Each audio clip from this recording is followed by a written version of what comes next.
From ESPN's award-winning storytellers, the following is a presentation of E60 Reports.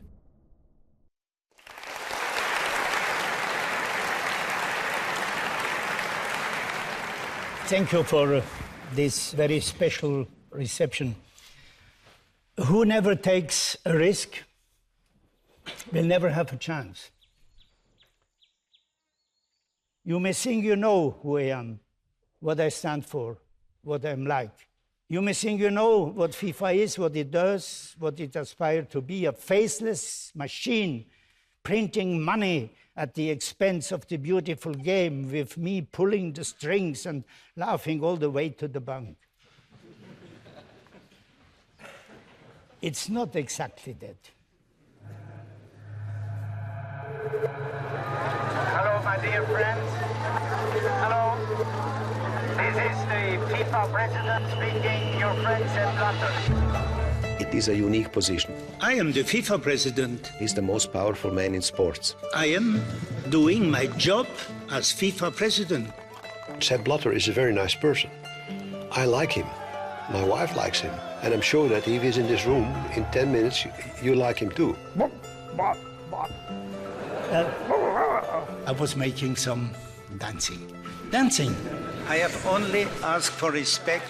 He lives in his own little world of denial. Quite clearly, Sepp Blatter has presided over an increasingly endemic culture of corruption within FIFA. FIFA is not corrupt. Nothing happens in the organization without his authority. It's not a democracy. Qatar! Never has been. These difficulties will be solved inside our family. That's no way to run a global sporting organisation like it's some sort of mafia family. But that, I'm afraid, is what it has become under his leadership. Nobody should underestimate Sepp Blatter. Crisis?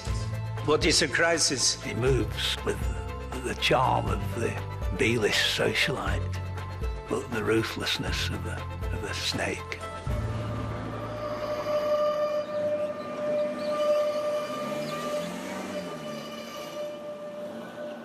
Here in Zurich, Switzerland, on May 29th, more than 200 sports executives from across the planet will gather for an election. They're coming here to decide who will hold the most powerful position in the world of sports, the presidency of FIFA, the global governing body of soccer. They're widely expected to re-elect Sepp Blatter, a 79-year-old from Switzerland who has led FIFA since 1998. Over the course of the next hour, we'll chronicle Blatter's rise to power and his tenure as president. We'll also attempt to show how, despite innumerable controversies, despite constant scandal, he has managed for so long to maintain his grip on power. All of FIFA's power and prestige derives from one simple fact. It owns and operates the FIFA World Cup, the most lucrative, most popular event of any kind on planet Earth. Thank you.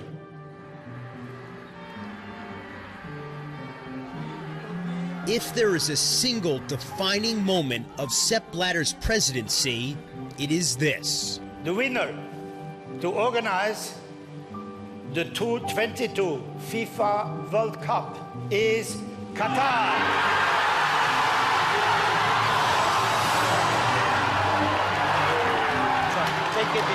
Even now, the decision still mystifies. Qatar? There's between 1 and 50 reasons why that is an awful idea. There are now allegations that some FIFA executives took bribes to put the World Cup in Qatar, and I hope that's true, because otherwise it makes literally no sense. Jutting into the Persian Gulf, Qatar is a tiny but extremely wealthy nation. Roughly the size of Connecticut, with fewer than 300,000 citizens, and no soccer tradition to speak of. Summer temperatures there routinely exceed 120 degrees Fahrenheit. More important, human rights experts say Qatar 2022 is a catastrophe in the making. Conservatively, from the figures of just two countries, India and Nepal, more than 4,000 workers will die before a ball is kicked off in 2022. There is not one single doubt that the World Cup 2022 will be organized in Qatar. Decision taken by the Executive Committee on the 2nd of December 2010 and not reversible. I think a lot of fingers are being pointed to Qatar. You're the bad guys, you're the bad guys. But the bad guys is FIFA. They're the ones who set up the rules. Phaedra Al-Majid is an Arab-American media consultant. 6 years ago, she was working for Qatar's World Cup bid committee. I don't think anyone took us seriously. We weren't anyone to reckon with. I don't think anyone really cared. It's January 2010. Al-Majid and the rest of the Qatari bid team are in Luanda, the capital of Angola. A conference of African soccer officials is taking place at this hotel.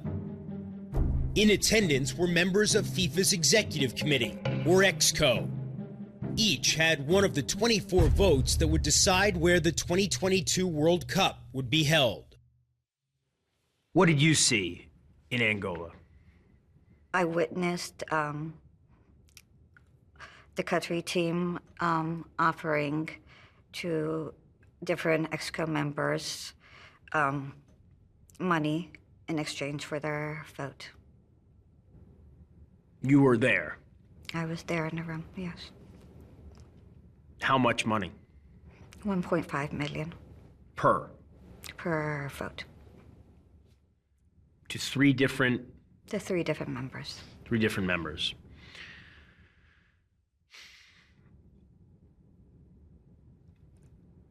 What did they say? The members? Well, they agreed. I mean, it didn't take much convincing, let's put it that way. It was quite a simple transaction.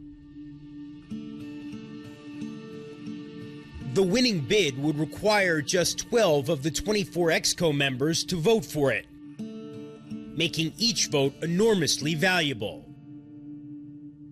Where was the offer made? It was made in a private suite within the hotel we were staying at. Was it all three at the same time or No. separately? It was separate. What were you thinking yourself after those meetings? I knew Qatar would win. I knew it. It was obvious that we would win. Shortly after the conference in Angola, Al-Majid was fired from her job as a media consultant. She says because she was blamed that other bid committees were receiving more favorable media coverage. And what did you do then? I was given 3 days to leave the country. When did you first share your story with anyone? Well, I had talked to some journalists. I mean, I kept on saying Qatar is going to win, and they kept on saying, well, you're crazy. You're absolutely crazy. Is Qatar. And it happened. After that, journalists just kept on contacting me. In May 2011, Al-Majid's allegations were presented at a public hearing in the British Parliament. Her identity wasn't revealed. How did FIFA respond when your allegations became public? They invited me to go to Zurich, and I was promised I would remain anonymous. And then Blatter said to the media, yes, the Qatar whistleblower will be here on a Wednesday at 2 o'clock, and basically told everyone where I was going to be. We have asked for evidence, and this famous whistleblower will be in FIFA on Wednesday, and will tell us if there is something or not. And I refused at that time, of course, to go and testify.